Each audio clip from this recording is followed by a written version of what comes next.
আল্লাহর মেহেরবানি, আল্লাহ শুকর, আমি আপনাদেরকে একটা ঘোষণা দিয়েছিলাম যে বিগত রমজান মাসে আমাদের দাওয়া ফাউন্ডেশন বাংলাদেশের কাজ শুরু হয়েছে। দাওয়া ফাউন্ডেশন বাংলাদেশের কাজ শুরু হয়েছে, আমরা ঘোষণা দিয়েছিলাম।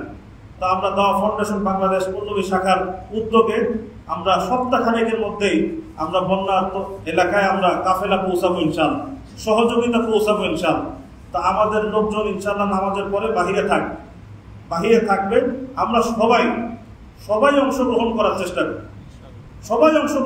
চেষ্টা করি, যদি এমন হয় যে কেউ এখন পাচ্ছি না, সমস্যা নাই। আমাদের যে ইমাম সাহেব হুজুর আছেন, জাকারিয়া সাহেব আছেন, ইমাম সাহেব তানভীর ভাই আছে, এই সপ্তাহখানেকের মধ্যে আমরা যে কোনো দিন আমরা যদি অংশগ্রহণ করতে চাই, ওনাদের কাছে আমরা যেটাই আমরা অংশগ্রহণ করতে চাই আমাদের সাধ্যের সবটুকু নিয়ে আমরা পৌঁছে দেওয়ার চেষ্টা করি।